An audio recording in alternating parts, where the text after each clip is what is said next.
Hi, my name's Phil Berwick from Living Tree Care, and you've heard of this old house. This is a tree in a house, so this is not an old house and it's not an old tree. It's a ficus tree. In fact, it's only 10 or 11 years old.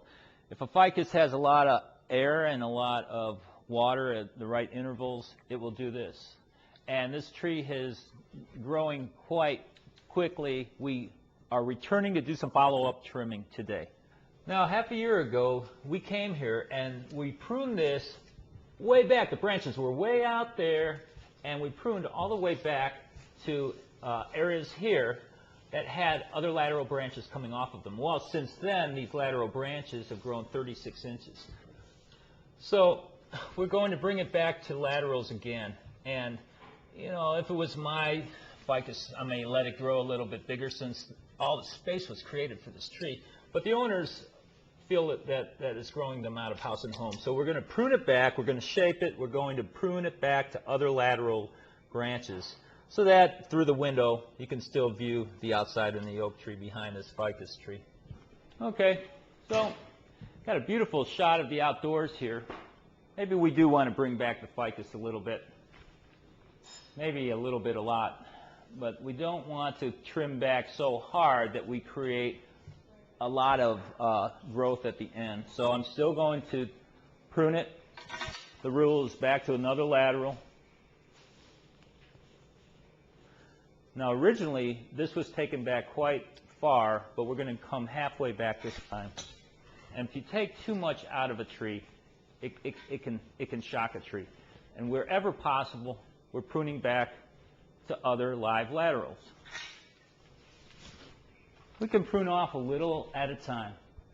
You can always take more off. You can't put it back on. And whenever you're pruning a ficus inside, be careful of the windows. Now, a lot of people ask me, do you shape it? Do you make it round? The room isn't round, and nature usually does a pretty good job of shaping the plants and the trees that grow on the earth and in the living room. In this tree's case, this ficus tree's case, we're going to do some selective thinning and shaping, but for the most part, I'm trying to prune it at the same time keeping it as natural as possible. Now, the tree is really growing quick. A lot of the pruning I'm doing, it involves reducing the size of this ficus. So, for instance, if I'm pruning out this lead here, I want to take it back to a lateral, preferably a third the diameter or so of the parent stem I'm pruning off. Now notice I make an angle cut, and I didn't flush it completely, but I left a little bit of meat here so that as this grows into diameter, this will be a strong union and not a weak one. A lot of times a tree will sense that there's another tree next to it, and it will stop short of it. In this case, this ficus doesn't recognize the wall as a tree, but as a wall to grow into. And so we've given it some ample clearance.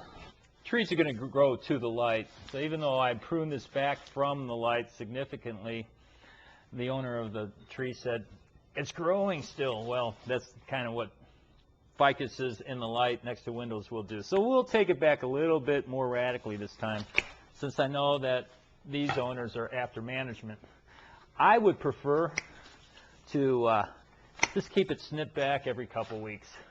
But so that I don't think they want to call me back in the next 6 months, I'm going to get a little bit more radical and prune it back significantly from the window. This was fun pruning this ficus, and it was a challenge, trying to keep from breaking the window with a pull pruner. They do take some maintenance, watering every couple weeks, a lot of sunlight, periodic pruning, and it's worth it. Thanks for sticking around. I'm Phil Berwick from Living Tree Care.